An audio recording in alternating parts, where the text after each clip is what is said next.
Hello everyone, कैसे हो आप लोग। सो गाइस देखो, आज मैं इस वीडियो में कार्बोनेट्स कंपाउंड का लास्ट लेक्चर स्टार्ट करने जा रहा हूँ। ठीक है, तो अभी तक अगर आपने, वैसे तो मुझे लगता है सब देख लिया होगा आप, पर फिर भी अगर नहीं देखा है तो कोई बात नहीं, इससे पहले वाला सारा लेक्चर आप जाओ देखो।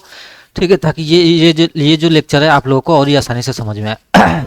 चलो गाइस तो फिर स्टार्ट करते हैं हमारा अगला टॉपिक। अभी तक हमने क्या पढ़ लिया उसको रिकैप कर लेते हैं। देखो यार, हमने अभी तक इंट्रोडक्शन ऑफ द कार्बन के बारे में पढ़ लिया है। ठीक है, उसके बाद से कोवेलेंट कंपाउंड पढ़ लिया है हमने, एलोट्रॉप्स पढ़ लिए हैं, वर्सेटाइल नेचर ऑफ कार्बन क्या होता है ये पढ़ लिया हूँ। उसके बाद हाइड्रोकार्बन पढ़ लियो तुम लोग, फंक्शनल ग्रुप पढ़ लियो। देखो यार, फंक्शनल ग्रुप बहुत ही इंपॉर्टेंट है, इससे तो क्वेश्चन आने ही वाले हैं। होमोलॉगस सीरीज पढ़ लिया है, होमोलॉगस सीरीज क्या होता है। नोमेनक्लेचर हमने पढ़ लिया है कि भैया कैसे हम किसी कंपाउंड का नेम देते हैं। ठीक है, किसी कार्बन कंपाउंड का नेम कैसे देते हैं ये हमने पढ़ लिया है। चलो गाइज, तो अब हमारा अगला टॉपिक है कंबशन। तो कंबशन क्या होता है यार। कंबशन का मतलब ही होता है आग लगाना। ठीक है, मतलब जलना। ठीक है, या कहो बर्निंग। तो भाई तुम लोगों के अंदर, तुम्हारे अंदर कब आग लगेगी।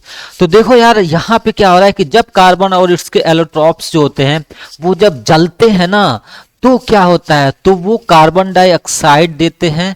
ठीक है, साथ ही साथ उनके साथ हीट रिलीज होता है और लाइट रिलीज होता है। यार तुमको यही समझ में आ रहा होगा कॉमन सेंस में कि जब कोई चीज बर्न होता है, जलता है, तो क्या होता है, तुमको लाइट दिखती है, मतलब उसका फ्लेम दिखता है। साथ ही साथ तुमको गर्मी लगती है कि मतलब हीट तुमको दिख रहा है। दो चीज तो दिखता ही, ये दिखता है। लेकिन अब यहाँ पे कौन सा क्या बर्न हो रहा है, बर्न क्या हो रहा है, क्या बर्न हो रहा है, कार्बन के कंपाउंड बर्न हो रहे हैं। ठीक है, कार्बन के कंपाउंड बर्न हो रहे हैं। तो जब ये बर्न होते हैं तो एक चीज और है, CO2 ऐड हो जाता है। ठीक है, तो अभी हम और थोड़ा सा इसके बारे में समझेंगे कि देखो यार, कंबशन में दो चीज होता है। एक होता है कंप्लीट कंबशन और एक होता है इनकम्प्लीट कंबशन। तो कंप्लीट कंबशन जब कार्बन का कंप्लीट कंबशन होता है ना, तो उसमें CO2 H2O हीट और लाइट निकलता है। और जब इनकम्प्लीट होता है, मतलब अब ये कंप्लीट और इनकम्प्लीट का यहाँ पे सेंस समझना, वो होता क्या है भैया, कंप्लीट क्या है और इनकम्प्लीट क्या है। तो कंप्लीट मतलब ये कि तुमको फुल ऑक्सीजन मिलती है। ठीक है, फुल मतलब एनफ ऑक्सीजन मिलती है, ये बात ध्यान रखना। और यहाँ पे इनकम्प्लीट कंबशन क्या होता है, मतलब इसमें तुमको लो ऑक्सीजन मिलती है। लो ऑक्सीजन में चीजें जब जलती हैं, तो लो ऑक्सीजन में चीजें जलती हैं तो कार्बन मोनोऑक्साइड, कार्बन डाइऑक्साइड, ठीक है, हीट और लाइट, ये मिक्सचर निकलता है। ठीक है, तो अब जैसे तुम यहाँ पे एक चीज देखना भैया। ठीक है, क्या करो कि तुम ये बंसन बर्नर ले लो। अब इसके बाद क्या करो, तुम इनका जो, इनके पास एक चीज होता है, वो क्या होता है भैया, छोटा सा होल होता है नीचे। ठीक है, जो कि यहाँ से एयर पास होता है। ठीक है, अब क्या करो, अगर तो क्या करो, तुम जो है ना इसको क्लोज कर दो। जब क्लोज कर दोगे तो देखोगे यहाँ पे इनकम्प्लीट कंबशन हो रहा है, मतलब कि येलो और स्मोकी फ्लेम निकलते हैं। ठीक है, अब तुम इसको जो ये जो होल है ना, इसको ओपन कर दो। ठीक है, जब ओपन कर दोगे तो यहां से जो है ऑक्सीजन सप्लाई होगा। जब ऑक्सीजन अच्छे मात्रा में, मतलब एनफ ऑक्सीजन सप्लाई होगा, तो क्या होगा, तो इसका ब्लू और नॉन लुमिनस फ्लेम होगा। ठीक है, ये ऐसे चमकेगा नहीं, येलोइश स्मोकी फ्लेम नहीं होगा। तो यह समझ में आया कंप्लीट कंबशन किसे बोलते हैं, और ये हमारा इनकम्प्लीट कंबशन है। ठीक है, जिसमें तुमको स्मोकी फ्लेम दिखेगा, और जो कंप्लीट कंबशन होता है उसमें तुमको नॉन लुमिनस फ्लेम दिखेगा, ब्लू नॉन लुमिनस फ्लेम। चलो भाई, अब इसमें और आगे देख लेते हैं क्या भैया। अब कंबशन में एक चीज और, जैसे हम लोगों ने इससे पहले वाले लेक्चर में पढ़ा था कि सेचुरेटेड हाइड्रोकार्बन। सेचुरेटेड किसको बोलते थे, जिसमें कि कार्बन और कार्बन के बीच में सिंगल बॉन्ड होता था। अनसेचुरेटेड किसको बोलते थे, जिसमें कार्बन कार्बन के बीच में डबल बॉन्ड या कार्बन कार्बन के बीच में ट्रिपल बॉन्ड होता था। तो जब ये इनका कंबशन होता है तो ये क्या रिएक्ट करते हैं भाई, ये क्या देते हैं, तो जनरली जो सेचुरेटेड होते हैं ना वो क्लीन फ्लेम शो करते हैं। ठीक है, और जो अनसेचुरेटेड होते हैं उनके पास ब्लैक और स्मोकी फ्लेम निकलता है। ठीक है, तो अब क्या करो, अगर तुमको प्रैक्टिकल ही करना है तो क्या करो भैया, तुम जो है तुम एक काम करो, एक यहाँ पे ले लो सेचुरेटेड हाइड्रोकार्बन, मतलब सेचुरेटेड हाइड्रोकार्बन को लेकर तुम्हारी बुक में भी ये एक्टिविटी दी गई है, ठीक है। इस एक्टिविटी को देखना कि अगर तुम सेचुरेटेड हाइड्रोकार्बन को लेके इसके पास लेके जाते हो, जलाते हो, तो ये क्लीन फ्लेम देता है, ठीक है। लेकिन जब तुम अनसेचुरेटेड कार्बन कंपाउंड्स को लेके जाते हो और जलाते हो फ्लेम के पास, तो तुमको ब्लैक स्मोक देखने को मिलता है। ध्यान रखना भाई, ठीक है। सेचुरेटेड अनसेचुरेटेड नहीं पढ़े हो तो देख लेना पिछले वाले लेक्चर में। अब देखो, अब यहाँ पे और एक चीज और देखो कि भाई अगर तुम कोयले को जलाते हो, तुमने ऑब्जर्व किया होगा कि और कैसे ये सेचुरेटेड अनसेचुरेटेड में तो तुमको समझ में आ गया भैया कि स्मोकी फ्लेम कब निकलता है। और चीज है भैया क्या कि देखो, मैं स्मोकी फ्लेम, स्मोक की बात यहाँ पे नहीं कर रहा हूँ, यहाँ पे बात हो रही है, तुम्हारी बुक में भी ये दिया होगा, why do substance burn with और विदाउट फ्लेम। सिर्फ फ्लेम की बात हो रही है यहाँ पे। क्या भैया? फ्लेम क्यों निकलता है? ठीक है, तुमने देखा होगा कि जब तुम घरों में कोयला जलाते होगे, ठीक है, जब तुम घरों में कोयला जलाते होगे तो यहाँ पे देखो, तो कोयले में किसी में फ्लेम निकलता है, ठीक है, और किसी उसके बाद कुछ टाइम के बाद क्या होता है, कुछ टाइम के बाद जो है कोई फ्लेम नहीं रहता है, नो फ्लेम। तो ऐसा क्यों होता है भाई? तो ऐसा इसलिए होता है कि जब तुम ये जो कोयला लेते हो ना, तो इस कोयले के पास अभी स्टार्टिंग में कुछ इम्प्योरिटीज होती हैं या कुछ वोलाटाइल सबस्टेंस होते हैं। इतना ध्यान रखना, वोलाटाइल मतलब उड़ने वाले, उनको खोल दोगे तो वो उड़ जाएंगे फट से, ठीक है। तो वोलाटाइल सबस्टेंस इसके अंदर होते हैं। जब हम इनको जलाते हैं, जैसे कि मीथेन भी होता है, मीथेन एक हमारा वोलाटाइल, जो CH4 लिखा हुआ है, ये वोलाटाइल गैसेज होता है। तो इन गैसेज की वजह से क्या होता है, फ्लेम निकलता है। तो जब ये जो वोलाटाइल गैसेज होते हैं ना, ये सारे जल जाते हैं, जल के बाहर निकल जाते हैं, सिर्फ कार्बन बचा रहता है ना, तब जो है ये फ्लेम नहीं निकलता है, तब तुमको एक अंगारे की तरह दिखता होगा, ठीक है। ध्यान रखना, यहाँ पे इंप्योरिटीज होती हैं, यहाँ पे नो इंप्योरिटीज, ठीक है, कुछ इंप्योरिटीज नहीं होती हैं। चलो भाई, अब आगे देखते हैं ऑक्सीडेशन क्या होता है यार। ऑक्सीडेशन तो याद है, पहले वाले लेक्चर में भी मैंने बता रखा था, ऑक्सीडेशन वो आता है पहले यहाँ, इसका मतलब क्या, एडिशन ऑफ ऑक्सीजन, ऑक्सीजन का ऐड होना, ठीक है। ऑक्सीडेशन मतलब क्या होना भैया, एडिशन ऑफ ऑक्सीजन, ऑक्सीजन का क्या होना भैया, ऐड होना, या रिमूवल ऑफ हाइड्रोजन, हाइड्रोजन का क्या होना, इस हाइड्रोजन का रिमूव होना, ठीक है, रिमूव होना। और लास्ट केस है, अगर तुम दोनों को ये समझ में आ गया होगा कि ऑक्सीजन का ऐड होना, हाइड्रोजन का रिमूव होना ऑक्सीडेशन बोलते हैं। तो ऑक्सीडेशन को एक और बोलते हैं जो थोड़ा सा एडवांस लेवल है, लॉस ऑफ इलेक्ट्रॉन। अब ये देखो ये कैसे हो रहा है, तो यार तुम लोग स्टार्टिंग में पढ़े होगे कि जनरली कोई भी एटम क्या करते हैं, अपना ऑक्टेट कंप्लीट करते हैं, ऑक्टेट। तो देखो ऑक्सीजन के पास कितने इलेक्ट्रॉन होते हैं, 6 आउटर मोस्ट सेल में 6 होते हैं, इसको 2 चाहिए होता है भैया, 2 इसको चाहिए होता है। तो अब जब ऑक्सीजन किसी भी सबस्टेंस में जब ऑक्सीजन ये ऐड होता है, तो ये क्या करता है, ये इनको क्या करता है, ये 2 इलेक्ट्रॉन ले लेता है इस सबस्टेंस से, समझ रहे हो। तो जब ऐसा कुछ होता है ना, तो क्या था, अगर किसी चीज में ऑक्सीजन का ऐड हो रहा है, ए में ऐड हो रहा है, जब ए में ऐड हो रहा है तो क्या कर रहा है, ऑक्सीजन 2 ले लेता है।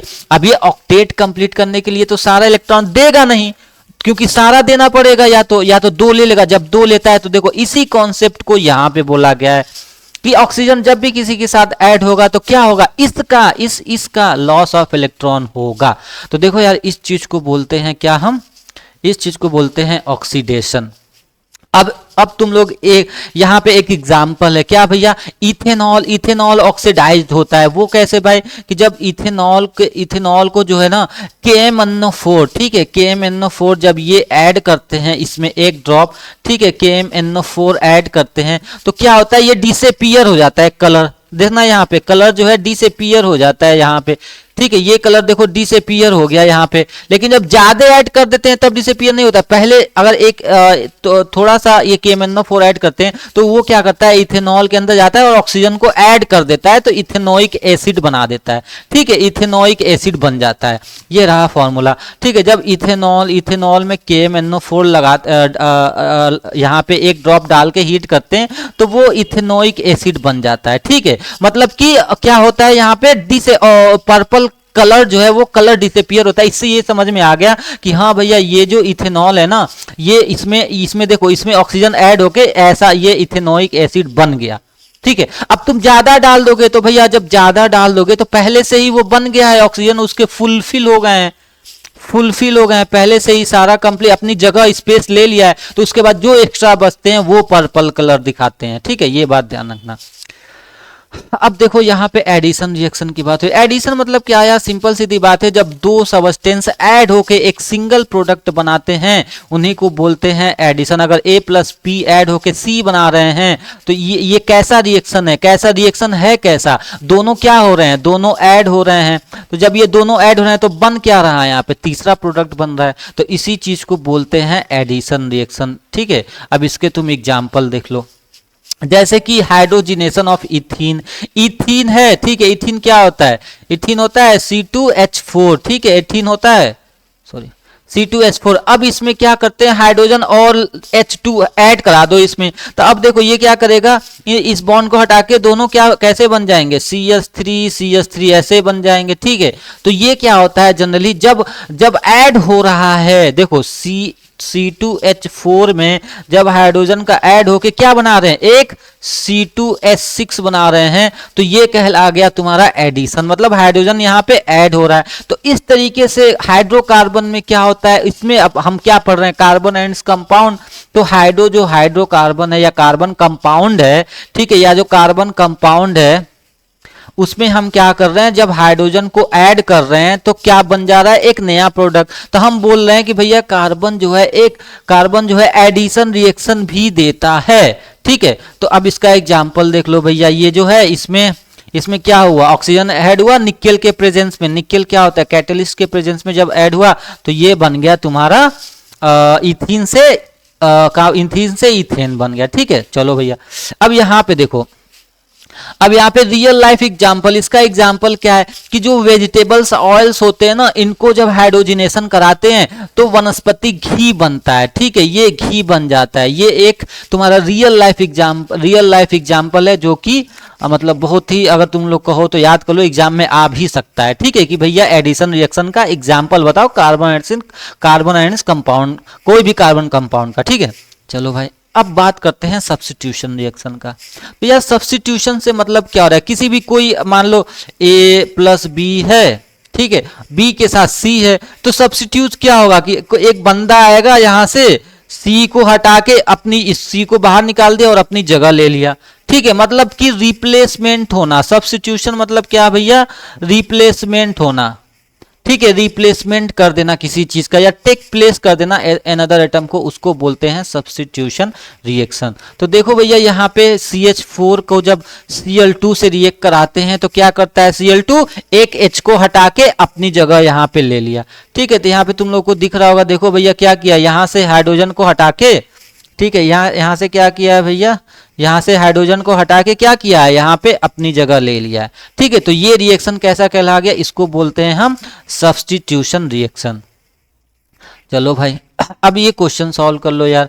ये क्वेश्चन ही बहुत बढ़िया क्वेश्चन है। क्वेश्चन क्या कह रहा है भाई, क्वेश्चन ये कह रहा है कि why is the conversion of ethanol to ethanoic acid an oxidation reaction। तो भैया अभी जस्ट हमने पढ़ा था कि जो इथेनॉल था, ठीक है, यहाँ पे CH3 CH2OH जो इथेनॉल था, हम उसको क्या कर रहे थे, KMnO4 के प्रेजेंस में जब उसको हम हीट कर रहे थे तो क्या बन जा रहा था भैया, OH, इथेनोइक एसिड बन जा रहा था। तो उसको बोलते हैं why is conversion of ethanol, उसको क्यों ऑक्सीडेशन रिएक्शन बोलते हैं, क्योंकि इसमें क्या हो रहा है, क्योंकि यहाँ पे क्या हो रहा है, ऑक्सीजन का एडिशन हो रहा है। ठीक है, ऑक्सीजन का एडिशन हो रहा है, इसलिए हम इसको बोलते हैं ऑक्सीडेशन रिएक्शन।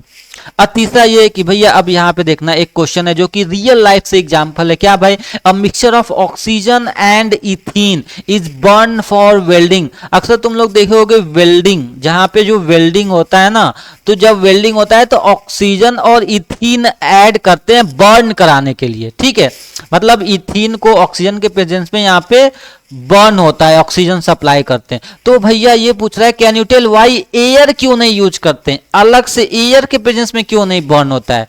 क्योंकि यार अगर एयर में क्या होता है ना, कुछ इंप्योरिटीज होते हैं, बहुत सारे गैसेज होते हैं, ठीक है, तो इसलिए ये कंप्लीट कंबसन नहीं होता है। क्या होता है भैया? ये हमारा इनकम्प्लीट कंबसन होता है, ठीक है। और जब फुल ऑक्सीजन देते हैं ना, जब फुल ऑक्सीजन, सिर्फ ऑक्सीजन ही देते हैं, तो यहां पे क्या होता है? कंप्लीट कंबसन हो जाता है, ठीक है, कंप्लीट कंबसन होता है, आसानी से जलता है। तो इसलिए हम क्या करते हैं भैया, इथीन के जब वेल्डिंग में हम क्या करते हैं, इथीन के साथ, सॉरी इथाइन के साथ क्या करते हैं, ऑक्सीजन प्रोवाइड करते हैं डायरेक्टली, ठीक है। चलो भाई अब आ जाओ यार कुछ इंपॉर्टेंट्स कंपाउंड्स, कार्बन कंपाउंड जिसकी प्रॉपर्टीज समझ लो यार।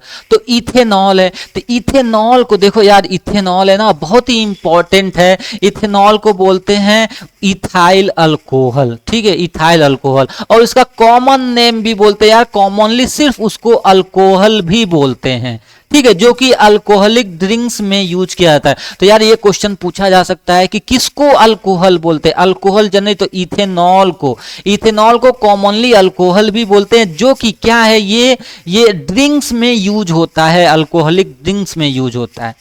अब इसके कुछ रिएक्शंस हैं, तो इसके कुछ रिएक्शन क्या है भैया? जब ये सोडियम के साथ रिएक्शन करता है तो हाइड्रोजन गैस निकालता है। तो ये बात समझना, तुम क्या पढ़ क्या रहे हो? इथेनॉल पढ़ रहे हो। तो जब इथेनॉल सोडियम के साथ रिएक्ट करेगा तो देखो यार सिंपल सी बात है, नहीं कुछ समझ में आया तो सोडियम यहाँ पे है, सोडियम जाएगा इस H को हटा देगा और अपनी जगह ले लेगा, ठीक है, तो ये बन गया और हाइड्रोजन गैस निकलता है, ये बात ध्यान रखना। इसी तरीके से डिहाइड्रेशन होता है, ठीक है, डिहाइड्रेशन होता है, reaction to give unsaturated hydrocarbon.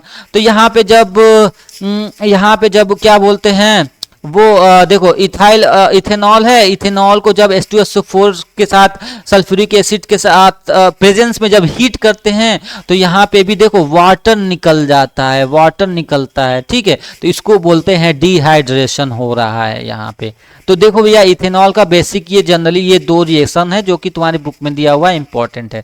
अब इसका यूज कहाँ पे करते हैं भैया? इसका यूज देखो सबसे पहली बात कि इसका यूज फ्यूल में भी करते हैं इथेनॉल का, ठीक है, कई जगहों पे ये बहुत ही, अब भाई अभी तुमने देखा ना कंबशन होता है इथेनॉल को ऑक्सीजन के प्रेजेंस में, ठीक है, तो ये फ्यूल के लिए भी इसका यूज होता है, ठीक है। और ये सॉल्वेंट है, सॉल्वेंट का क्या मतलब भैया? सॉल्वेंट ये इस एज ए सॉल्वेंट यूज करते हैं मेडिसिन्स में, क्योंकि ये चीजों को आसानी से डिसॉल्व कर लेता है, मतलब इसमें जो है सब्सटेंस ये वाटर सॉल्युबल घुल जाता है ये, ठीक है, ये घुल जाता है, बस इससे ये समझना घुल जाता है और चीजों को प्रिजर्व रखता है। और साथ ही साथ इसमें ये ड्रिंक्स में भी यूज होते हैं जिनको लोग पीते हैं, और एंटीसेप्टिक के लिए भी यहाँ पे यूज होता है, सैनिटाइजर वगैरह में यूज होता है, ठीक है। चलो अब देखो, अब ये जो कि बहुत इंपॉर्टेंट चीज़ है भाई, अक्सर लोग बोलते हैं यार लोग शराबी हो गया, अरे यार वो शराब पीता है बहुत। तो यार अल्कोहल एक्चुअली करता क्या है? तो यार अगर तुम लार्ज अमाउंट में अल्कोहल लोगे ना, इथेनॉल लोगे, तो ये जो तुम्हारे जो तुम्हारा मेटाबॉलिक सिस्टम है ना, तुम्हारे बॉडी के अंदर जो मेटाबॉलिक प्रोसेस होते हैं ना, उसको स्लो कर देता है, ठीक है, स्लो कर देता है, डिप्रेस कर देता है तुम्हारी नर्वस सिस्टम को, ठीक है। इससे मेंटल कंफ्यूजन हो जाता है और लैक ऑफ कोऑर्डिनेशन, मतलब कि तुम्हारा कोऑर्डिनेट नहीं बन पाता है कि तुम करना कुछ और चाहते हो कुछ और जाता है, ठीक है, ये बात ध्यान रखना।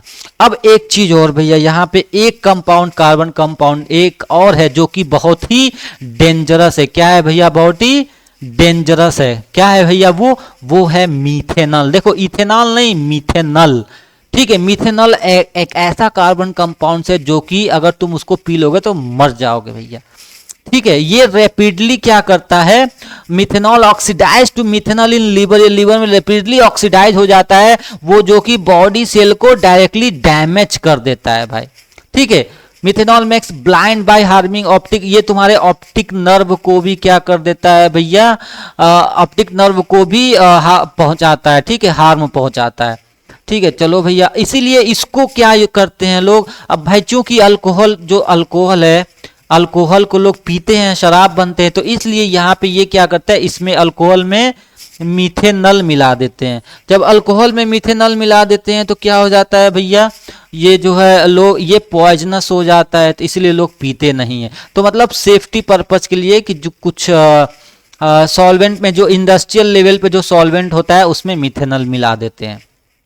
चलो भाई, अब एक और कंपाउंड है भैया, वो कौन सा कंपाउंड है भैया, इसके बारे में समझ लो, वो है तुम्हारा इथेनोइक एसिड। तो यार ये इथेनोइक एसिड, इसको क्या बोलते हैं, इसको एसिटिक एसिड भी बोलते हैं, ध्यान रखना, क्या बोलते हैं भैया, इसको एसिटिक एसिड भी बोलते हैं। ठीक है, ये एसिड के ग्रुप से बिलोंग करता है। ये कौन से ग्रुप से, या तो इसका नाम ही है इथेनोइक एसिड, तो भैया ये एसिड के ग्रुप से बिलोंग करता है। ठीक है, इसको कार्बोक्सिलिक क्या कह रहा है, belongs to the group of acids called carboxylic acid के ग्रुप से बिलोंग करता है भैया। ठीक है, कैसे, अभी मतलब अभी समझना इसकी पहचान क्या है। अब देखो, अगर ये क्या बोलते हैं 5 to 8% solution of an acetic acid in water, अगर वाटर में तुम 5 से 8% मिला दोगे तो वो विनेगर कहलाता है, सिरका कहलाता है। ठीक है, जो कि तुम्हारे अचारों में अचार में यूज करते हैं लोग, उसको प्रिजर्व करने के लिए। ठीक है, अब इसका रिएक्शन क्या होता है भैया, इसके रिएक्शन देख लो, होते हैं एस्टरिफिकेशन। ठीक है, एस्टरिफिकेशन क्या होता है भैया, एस्टरिफिकेशन में क्या करते हैं, इथेनोइक एसिड और इथेनॉल, अभी जो हमने पढ़ा है ना इथेनॉल, ठीक है, ये तुम्हारा इथेनॉल है। इथेनॉल और इथेनोइक एसिड का जब रिएक्शन कराते हैं, देखो जब इसका रिएक्शन होता है तो बनता है एस्टर। तो देखो ये होता है इथेनोइक एसिड, CH3COOH, ध्यान रखना, क्या CH3COOH, एक के साथ O, ठीक है, और OH, ये हो गया तुम्हारा कार्बोक्सिलिक एसिड। 2 O आ जाते हैं एक C के साथ, तो इसे बोलते हैं कार्बोक्सिलिक एसिड। भैया आग कब लगेगी, जल्दी से पढ़ाई करो, रिवीजन कर लो ये सारा। ठीक है, चलो भाई, तो अब यहाँ पे देखो, तो जब इथेनॉल और इथेनॉइक का रिएक्शन कराते हैं क्या बन जाता है, एस्टर बन जाता है। एस्टर इन द सेंस क्या यार, अरे कुछ नहीं भाई साहब, ये जो H है ना इथेनॉक से, ये H यहाँ से निकल जाएगा, H2O बाहर, और ये जाके ना क्या बोलते हैं, ये भी H निकल जाएगा। अब ये जो तुम्हारा है ना जाके यहाँ पे जुड़ गया, जो यहाँ से जो CH2 निकलेगा ये जाके इसके पास लग जाएगा, ये H निकल जाएगा। ठीक है, तो इतना छोड़ो, इतना सब कुछ, बस इतना समझ लो कि इथेनॉल और इथेनॉइड निकलता है। तो अब देखो ये जो इथाइल है ना, ये इथाइल इस जाके इस वाले से जुड़ जाएगा। ठीक है, इसको अलग मान लो, बस H इसमें से निकल जाएगा, इसमें से OH निकल के वाटर बन जाएगा। तो ये वाला जो कंपाउंड है ना CH3, देखो उस वाले का पार्ट, सॉरी उस वाले का इतना पूरा पार्ट, और ये है तुम्हारा इथीन वाला पार्ट। ठीक है, इथेन वाला पार्ट, तो ये दोनों मिल जाते हैं तो क्या बनाते हैं भैया, एस्टरिफिकेशन, एस्टर बना देते हैं।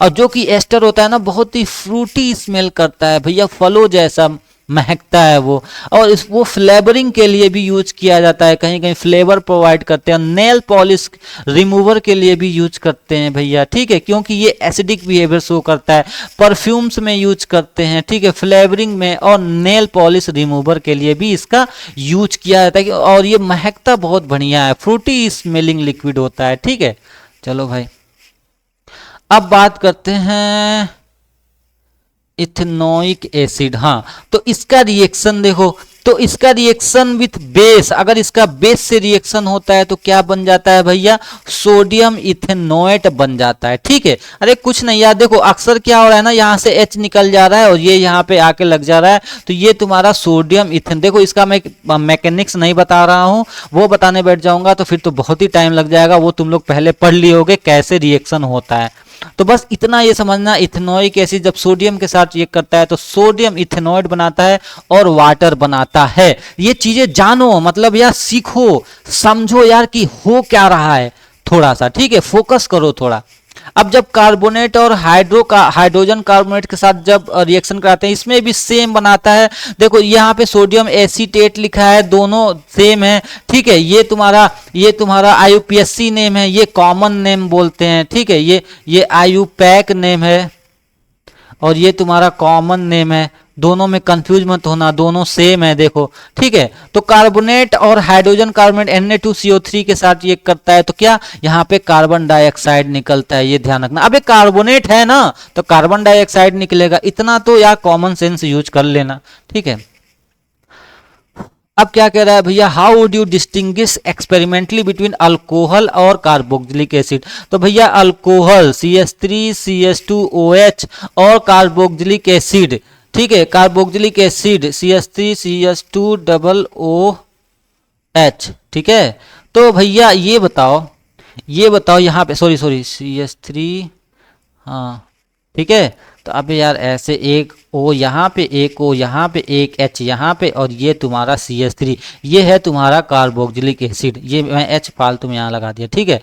तो देखो ये कार्बोक्सिलिक एसिड, तो भैया ये बताओ इनको डिस्टिंग्विश कैसे करोगे एक्सपेरिमेंटली। तो यार ये तो तुम लोग को समझ में आ रहा होगा, कार्बोक्सिलिक ये एसिड है, तो एसिड क्या करता है, लिटमस को, एसिड क्या करता है, लिटमस को, रेड लिटमस को क्या कर देता है, ब्लू कर देता है, ठीक है। अब ये जो अल्कोहल होता है ना भाई, ये बात ध्यान रखना, अल्कोहल होता है ना यार, ये अल्कोहल होता है न्यूट्रल, ठीक है। ये कुछ नहीं करेगा, ये लिटमस पेपर पे कोई रिएक्शन ही नहीं देगा, नो चेंज हो जाएगा, नो चेंज हो जाएगा। तो इससे तुम जो है लिटमस पेपर से तुम जो है इसको एक्सपेरिमेंटली आइडेंटिफाई कर सकते हो, ठीक है।